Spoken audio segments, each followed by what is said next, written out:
Hello students, क्या हाल है सबके? बढ़िया। परसों आई थी एक वीडियो, उसमें आपको इलेक्ट्रिक फील्ड इंटेंसिटी निकालनी बताई थी एक्सियल लाइन पे डाइपोल की वजह से।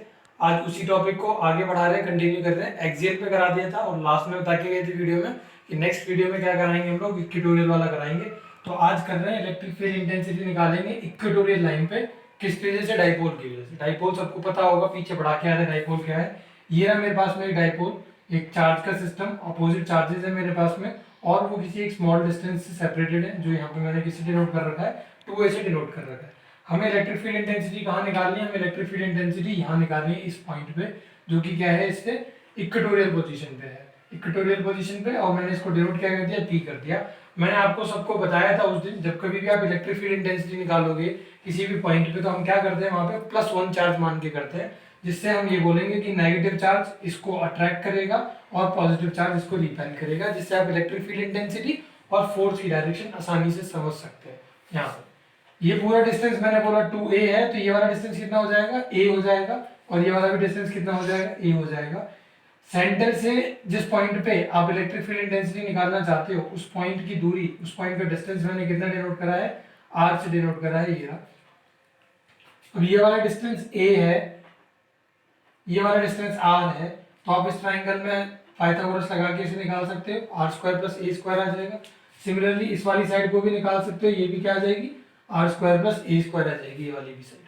ठीक है, √r² + a² √r² + a², दोनों तरफ आप निकाल लोगे तो √r² + a² √r² + a² आ जाएंगी। उसके बाद में ये वाला एंगल जो था वो मैंने थीटा माना है, और इस वाले एंगल को मैंने थीटा माना है। अब ये वाला एंगल थीटा होगा तो ये वाला एंगल भी थीटा हो जाएगा, ऑल्टरनेट एंगल। ये एंगल थीटा है तो ये वाला एंगल भी थीटा हो जाएगा, कॉरस्पॉन्डिंग एंगल्स। ये मैंने दो लाइन पैरेलल है, ये जा रही है ट्रांसवर्सल यहाँ से, तो ये वाला एंगल और ये वाला एंगल कॉरस्पॉन्डिंग हो गए, तो ये एंगल भी थीटा हो जाएगा। ये डायग्राम समझा दिया मैंने आपको। अब करना क्या है, आगे डेरिवेशन में सब कुछ है। डायग्राम जिसको क्लियर हो गया होगा, डेरिवेशन बिल्कुल क्लियर हो जाएगा, जिसने पीछे वाला एक्सियल वाला समझ रखा है उसको। एक्सेल वाला अगर किसी को क्लियर नहीं है तो वीडियो के नीचे डिस्क्रिप्शन में लिंक मिल जाएगा पिछली वीडियो का, आप उसको देख के आ जाइए, उसके बाद ही आपको इक्वेटोरियल पे समझ में आएगा। ठीक है, चलिए आगे बताता हूँ डायग्राम में और क्या करेंगे। अब देखिए, ये माइनस वाला चार्ज जो ए पॉइंट पे है, अगर मैं इसकी वजह से इलेक्ट्रिक फील्ड इंटेंसिटी निकालता हूँ, तो ये वाला चार्ज क्या करेगा? इस वाले चार्ज को अट्रैक्ट करेगा अपनी तरफ। ये नेगेटिव चार्ज, ये positive charge, opposite charge attract each other. तो मैं बोला इस वाले चार्ज पे इस तरफ फोर्स लग रही है, ये अपनी तरफ अट्रैक्ट कर रहा है। जो फोर्स की डायरेक्शन होती थी वो इलेक्ट्रिक फील्ड इंटेंसिटी की डायरेक्शन होती थी, पढ़ाया था मैंने। तो यही इलेक्ट्रिक फील्ड इंटेंसिटी की डायरेक्शन हो जाएगी। तो पहला जो मैं बोल रहा हूँ, अगर इस वाले चार्ज की वजह से क्या है, E1 है, तो E1 की डायरेक्शन कौन सी हो जाएगी? अलोंग PC हो जाएगी। इसी तरीके से अगर आप प्लस क्यू पे देखो, ये वाला प्लस चार्ज, ये भी प्लस चार्ज, ये दोनों चार्जेस सेम है, पॉजिटिव है, तो ये वाला चार्ज वाले चार्ज को क्या करेगा? रिपेल करेगा। किस डायरेक्शन फोर्स लगाएगा? ऊपर की तरफ फोर्स लगाएगा। ये स्ट्रेट लाइन ये दिखाई मैंने, ये वाला चार्ज इस वाले चार्ज को वही इस तरफ पुश करेगा, इस तरफ पुश करेगा। तो ये मैंने बोला कि यहाँ पे जो इलेक्ट्रिक फील्ड है वो E2 से डिनोट कर रहे हैं, तो E2 की डायरेक्शन क्या हो जाएगी? अलोंग BD वेक्टर हो जाएगी। ये सब कुछ डेरिवेशन में लिखा है, लेकिन मैंने पहले डायग्राम में समझा दिया है, और डेरिवेशन में साथ साथ चलते जाएंगे तो आपको क्लियर होता जाएगा। चलिए स्टार्ट करें derivation. We have to find electric field intensity E vector हमें फाइंड आउट करना है। कहाँ फाइंड आउट करना चाहते हैं? हम किसी पॉइंट P पे फाइंड आउट करना चाहते हैं, जो कि इक्वेटोरियल लाइन पे है इस डाइपोल की, ये इक्वेटोरियल पोजीशन पे, जहाँ पे डिस्टेंस, जो डिस्टेंस है इसका सेंटर से, वो कितना लिया हमने? r लिया है। ये सब चीज बताई थी डायग्राम में। E1 वेक्टर क्या है? इंटेंसिटी है P पे, कौन से चार्ज की वजह से? -q की वजह से। अभी बताया था -q जो है पॉइंट P पे जो चार्ज रखा है, उस पर जो इंटेंसिटी लगाएगा वो E1 मान रहे हैं। E1 अभी बताया था। E1 वेक्टर फॉर्मूला क्या होता है? KQ/r², E का, तो वही फॉर्मूला लगाया, मैग्नीट्यूड ले लिया 1/4πε0। मैग्नीट्यूड लिया इसलिए मैंने चार्ज का नेगेटिव साइन नहीं लगा है। डिस्टेंस, इन दोनों के बीच का डिस्टेंस कितना है? AP का स्क्वायर, AP का स्क्वायर है तो r² + a² अभी निकाल के दिखाया, AP √r² + a² है, तो AP का स्क्वायर क्या हो जाएगा? r² + a² हो जाएगा। ये आ गया मेरे पास E1 वेक्टर की वैल्यू। अब E1 वेक्टर की डायरेक्शन कौन सी है? अभी बताई थी कि भाई ये वाला चार्ज इस वाले चार्ज को अपनी तरफ अट्रैक्ट करेगा, यही डायरेक्शन फोर्स की, यही डायरेक्शन इलेक्ट्रिक फील्ड की। तो E1 वेक्टर की डायरेक्शन क्या होगी? PC vector.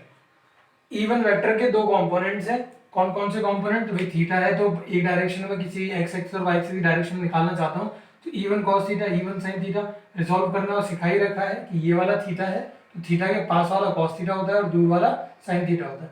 तो PR वेक्टर जो है वो किसको रिप्रेजेंट करेगा? E1 cos थीटा को करेगा, और PE वेक्टर जो है वो किसको रिप्रेजेंट करेगा? E1 sin थीटा को करेगा। वही मैंने यहाँ पे लिख दिया है। E1 cos theta along P1 along PR parallel to BA। मैं यहाँ पे लिखा नहीं है कि खिचड़ी पक जाएगी इसलिए, और अगर समझ में नहीं आ रहा है तो फिगर में थोड़ी बहुत मैं लेबलिंग कर देता हूँ। ये हो जाएगा E1 cos थीटा, और यहाँ पे ये वाला जो है ये हो जाएगा आपका क्या,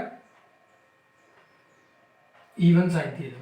ये यहाँ पे लिखा भी है, सॉरी E1 sin थीटा, ये वाला E1 sin theta, E1 sin theta हो जाएगा अलॉन्ग PE क्या परपेंडिकुलर है किसके, BE के। ये कर लिया मैंने। आगे चल रहे हैं, अब इस वाले चार्ज की वजह से इलेक्ट्रिक फील्ड इंटेंसिटी निकालेंगे।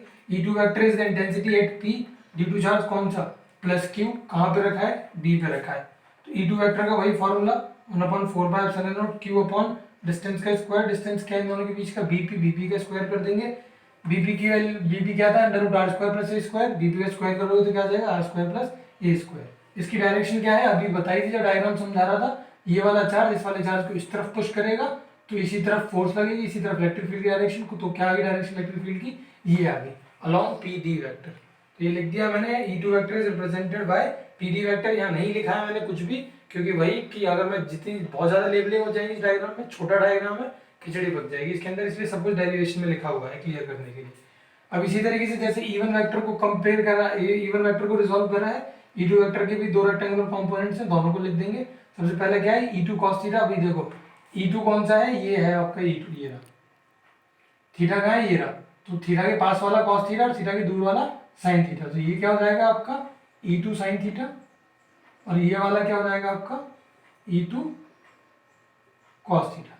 ठीक है, तो ये वाली कौन सी लाइन है, PR क्या है, पैरेलल है किसके, AB के। तो E2 cos थीटा क्या है, along PR parallel to BA। Clear. उसके बाद E2 sin थीटा कहाँ है, E2 sin थीटा PF पे, और PF क्या है, PE के अपोजिट है। PE जो हमने यहाँ पे दिखाई थी, ये रही PE, इस P के अपोजिट है। तो यहाँ लिख दिया E2 sin थीटा क्या है, along PF opposite to PE। ये PE के अपोजिट PF, ये हो गया E2 sin थीटा। ठीक है, फिलहाल बोर्ड पे इतनी जगह थी, इतना ही नोट करा है मैंने, आप इतना नोट करिए पहले, उसके बाद आगे कंटिन्यू करते हैं। आगे E1 वेक्टर और E2 वेक्टर मैंने वहीं से कॉपी कर दिए पीछे से कंटिन्यूटी में आगे, क्योंकि आपको रहेगा नहीं, वहां से मिट गया है। E1 वेक्टर की वैल्यू हम निकाल चुके थे पीछे 1/4πε0 Q/r² plus a²। E2 vector की वैल्यू 1/4πε0 Q/r² प्लस a²। यहाँ से क्लियरली दिख रहा होगा आपको कि E1 वेक्टर का मैग्नीट्यूड बराबर है किसके, E2 वेक्टर के मैग्नीट्यूड के। आपको ये वाली चीज नोट नहीं करनी है क्योंकि हमें पीछे करके आ गए, कंटिन्यूटी मेंटेन रहे, इसलिए मैंने यहाँ पे लिख दिया चीज। E1 वेक्टर का मैग्नीट्यूड बराबर है E2 वेक्टर के मैग्नीट्यूड के। अब फिर से आ जाइए डायग्राम के ऊपर। E1 cos थीटा ये रहा, E2 cos थीटा भी यही लाइन रिप्रेजेंट कर रही है PR। E1 sin theta represent कर रही है PE, और E2 sin थीटा रिप्रेजेंट कर रही है PF। PF ऊपर की तरफ, PE नीचे की तरफ। E1 और E2 हो गए बराबर, तो sin थीटा, थीटा तो सब एक ही तरफ है, तो E1 sin theta E2 sin theta को क्या कर देगा, कैंसिल आउट कर देगा, और ये खत्म, काम तमाम। तो वही हमने यहाँ पे लिखा है, therefore E1 sin theta along PE and E2 sin theta along PF will cancel out. एक दूसरे को कैंसिल कर देंगे, तो रिजल्टेंट इंटेंसिटी किसकी वजह से आएगी, सिर्फ और सिर्फ cos थीटा वाले कंपोनेंट, यानी कि इसकी वजह से E1 cos थीटा और E2 cos थीटा की वजह से। E1 cos थीटा और E2 cos theta add on कर दिया। डायरेक्शन क्या आएगी भाई, डायरेक्शन यही तो आएगी PR, ये तो सब कैंसिल आउट हो गए, PR वाली डायरेक्शन आ जाएगी। E1 cos theta plus E2 cos theta, magnitude E1 और E1 E2 सेम है ना ऊपर, मैं क्या कर सकता हूँ, मैंने इसको भी E1 मान लिया, 2E1 cos थीटा हो गया, यहाँ पे लिख दिया है, बिकॉज मैग्नीट्यूड लिखना है यहाँ पे ध्यान से, बिना मैग्नीट्यूड के बात गलत हो जाए, क्योंकि एक में साइन माइनस क्यू है, एक में साइन प्लस क्यू है, मैग्नीट्यूड बराबर है 2E1 cos थीटा हो गया।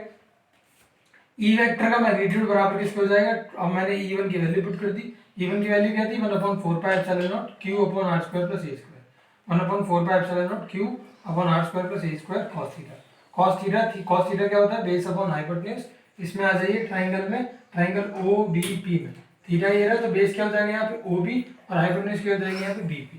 तो इस ट्राइंगल में मैंने आपको cos थीटा लगा दिया है, जिनको नहीं पता चल रहा हो वो यहाँ पे लिख लीजिएगा, इन ट्राइंगल OBP। जरूरत नहीं है लिखने की, मैंने आपके रेफरेंस के लिए लिख दिया मैंने, OBP के हिसाब से मैंने ये करा है, OB/BP। आगे चल रहा है 2/4πε0 सेम पुट करा, Q/r² plus a² same put करा। OB की जगह OB की डायमेंशन कितनी है, A पुट कर दी। BP की जगह BP की डायमेंशन कितनी है, ये वाली side, √r² plus a² put कर दिया। ये r² प्लस a² है, ये r² प्लस a² की पावर 1/2 है, ऐड करोगे 1+1/2 को तो पावर कितनी हो जाएगी, 3/2 हो जाएगी। क्यू इंटू 2a कर दिया 4πε0 r² + a² की पावर 3/2। लेकिन q इंटू 2a तो किसके बराबर होता है, यही काम एक्सेल में करके आए थे ना, q इंटू 2a किसके बराबर होता है, डायपोल मोमेंट p के बराबर। तो q इंटू 2a की जगह मैं क्या लिख दूंगा, p वेक्टर लिख दूंगा। तो e वेक्टर का मैग्नीट्यूड बराबर आ गया किसके, p वेक्टर के मैग्नीट्यूड अपॉन 4πε0 r² + a² की पावर 3/2। ठीक है, और इसकी डायरेक्शन में तो यही बता के आ गया था आपको। इसकी डायरेक्शन क्या है भाई, दोनों के cos थीटा वाले कंपोनेंट इस तरफ है, पी आर के अलाउंग डायरेक्शन क्या जाएगी, along P R. P R क्या है, पैरेलल ही तो है नीचे वाले डायपोल के, तो P R parallel to B है। अभी भी खत्म नहीं हुआ है, नोट करिए फिर आगे करेंगे।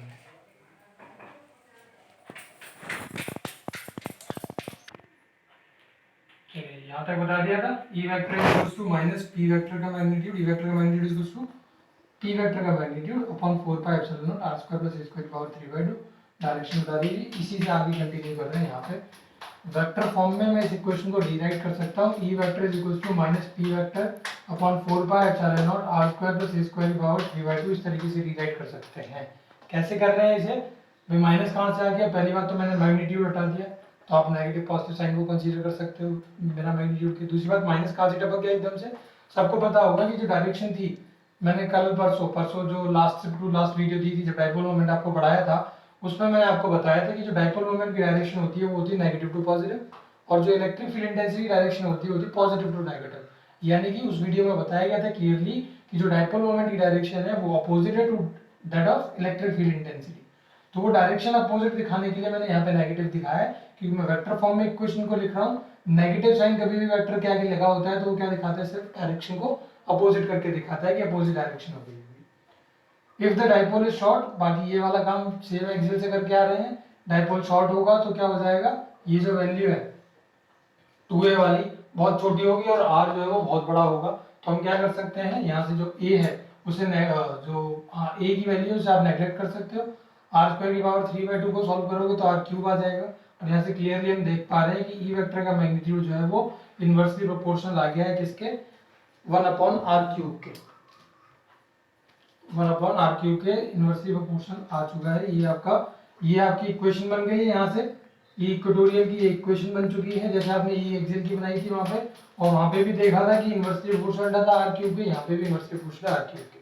ठीक, एक और चीज थोड़ी सी एक्स्ट्रा मैं यहाँ पे बता रहा हूँ आपको। जो लास्ट वीडियो मैंने इससे पहले लेक्चर दिया था उसमें बताया था कि ई एक्सियल जो था, electric field intensity axial point पे कितनी आ रही थी, 2 पी वेक्टर का मैग्नीट्यूड अपॉन 4πε0 r³। ठीक है, वीडियो का लिंक मैंने बोला था ये एक्सेल वाले का दे दूंगा डिस्क्रिप्शन में, जिसने नहीं देखी हो इसे देख लेना और कंपेयर करके दोनों को पढ़ना, फिर नोट करने के बाद में बहुत अच्छी तरीके से समझ में आने वाला है। ई Excel 2p vector upon 4πε0 r³ है, और ई इक्वेटोरियल क्या है, p वेक्टर अपॉन 4πε0 r³। तो यहाँ से क्लियरली दिख रहा है कि ये जो ई एक्सियल है वो 2 टाइम्स है किसका, ई इक्वेटोरियल की। तो मैंने यहाँ पे लिख दिया। यहाँ से हम कंक्लूड ये कर सकते हैं कि इलेक्ट्रिक फील्ड इंटेंसिटी जो एक्सियल पे है वो क्या होती है, 2 टाइम्स होती है इक्वेटोरियल के, यानी कि ई एक्सियल अपॉन ई इक्वेटोरियल अगर आप निकालते हो तो किसके बराबर आएगा, वो 2 के बराबर आएगा। ठीक है, ये चीज नोट नहीं करनी है क्योंकि आप ये पहले ही नोट करके आ चुके हो, आपको यहाँ तक नोट करना है। डायग्राम सबको क्लियर हुआ होगा, डेरिवेशन भी सबको क्लियर हुआ होगा। आप एक एक करके स्टेप वाइज वीडियो को देखिए, और एक्सियल और इक्वेटोरियल दोनों की वीडियो को देखने के बाद कंपैरेटिव स्टडी करिए, बहुत अच्छे से समझ में आएगा। कर लो नोट।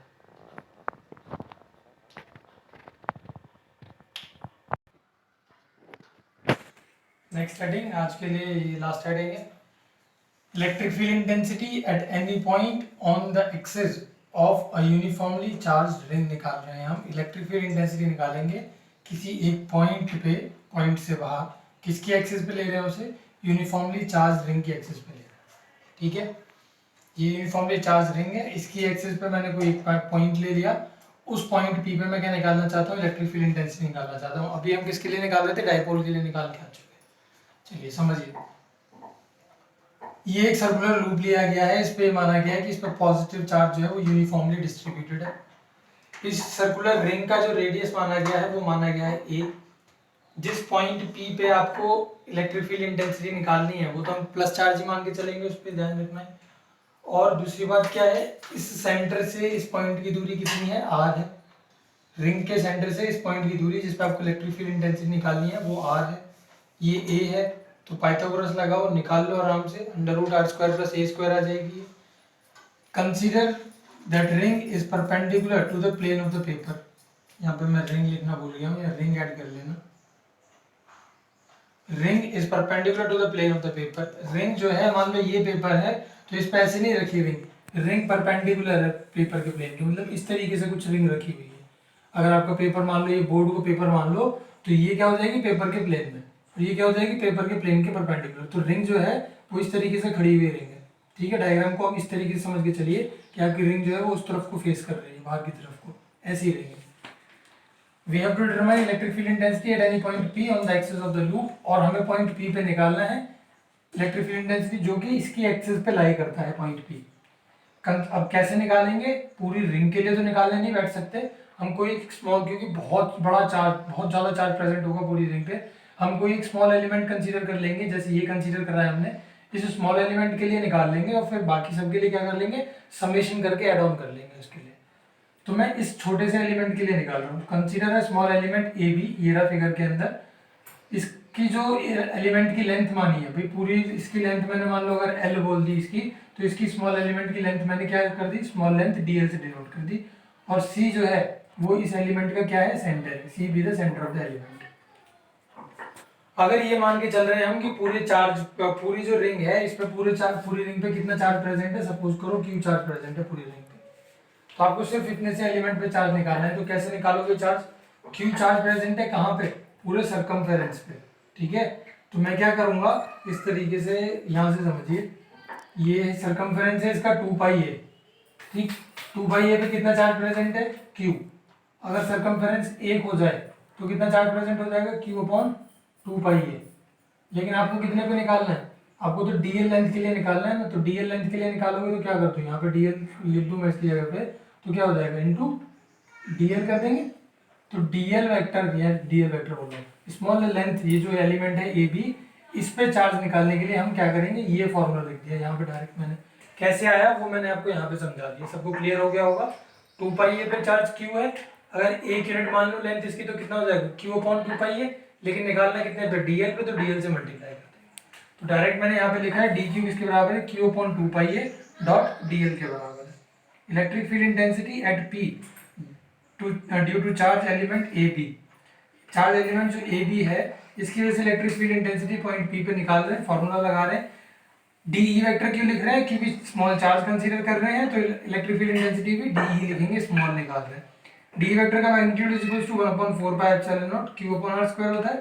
चार्ज कितना है, D Q upon R square क्या होता है, डिस्टेंस, यहाँ से यहाँ तक का डिस्टेंस क्या है, सी पी का स्क्वायर, सी पी का स्क्वायर रूट कर दिया। सी पी का स्क्वायर क्या हो जाएगा, सी पी तो हमारा बराबर है under root R square plus A square के, तो सी पी का स्क्वायर क्या हो जाएगा, R square plus A square. अब कुछ लोग कहेंगे कि सी पॉइंट यहाँ पे है, बी पॉइंट यहाँ पे है, तो डिस्टेंस बी बी के बराबर है। ये जो एलिमेंट है ये आपको इसमें इतना बड़ा दिख रहा है, ये बहुत ही छोटा एलिमेंट है, तो बी और सी बहुत बहुत कम डिस्टेंस है इन दोनों के बीच में, इसलिए आप नियरली इक्वल मान के हम बी पी या सी पी एक ही बात बोल सकते हैं उसको। तो डी वेक्टर आप निकाल चुके हो, हम थीटा ये वाला एंगल मान चुके हैं। यहाँ पे हमने लिखा था, ये जो आया है डी वेक्टर, ये अलोंग किस डायरेक्शन में आया, पीसी डैश की डायरेक्शन में आया, ये पीसी डैश की डायरेक्शन। ये वाला चार्ज यहाँ से कोई सेंटर से, ये पॉजिटिव चार्ज इस वाले यहाँ पे जो पॉजिटिव चार्ज +1 का होगा उसे क्या करेगा, इस तरफ पुश करेगा, तो फोर्स की डायरेक्शन ये और इलेक्ट्रिक फील्ड की भी डायरेक्शन ये, तो डी वेक्टर की डायरेक्शन ये आ गई। डी वेक्टर को अब क्या कर लेंगे, रिजॉल्व कर लेंगे। ये एंगल थीटा, यहाँ एंगल थीटा बोल रहा था एक्सिस के साथ में ये बना रहा है, तो ये वाला एंगल थीटा, तो ये भी angle theta, vertically opposite angles. D vector has दो रेक्टेंगुलर कंपोनेंट्स, कौन कौन से, डी cos थीटा।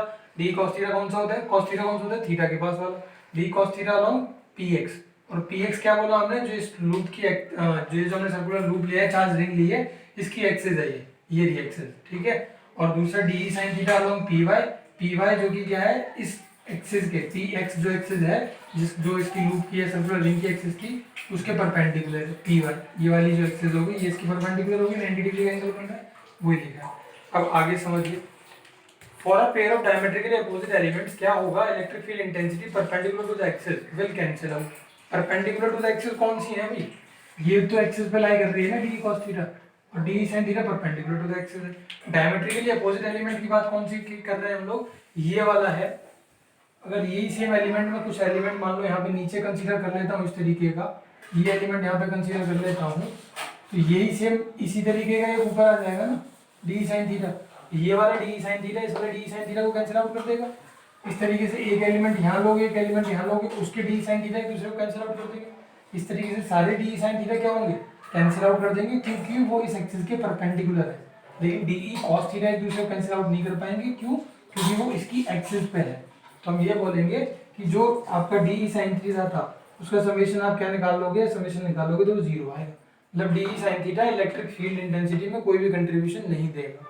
क्यों, क्योंकि सारे अभी बताया मैंने, ये एलिमेंट इसका डायमेट्रिकल अपोजिट ये इसको कैंसिल आउट कर देगा। कोई यहाँ एलिमेंट लोगे उसका डायमेट्रिकल अपोजिट ये, तो ये वाला इसके डी साइन थीटा को कैंसिल आउट कर देगा।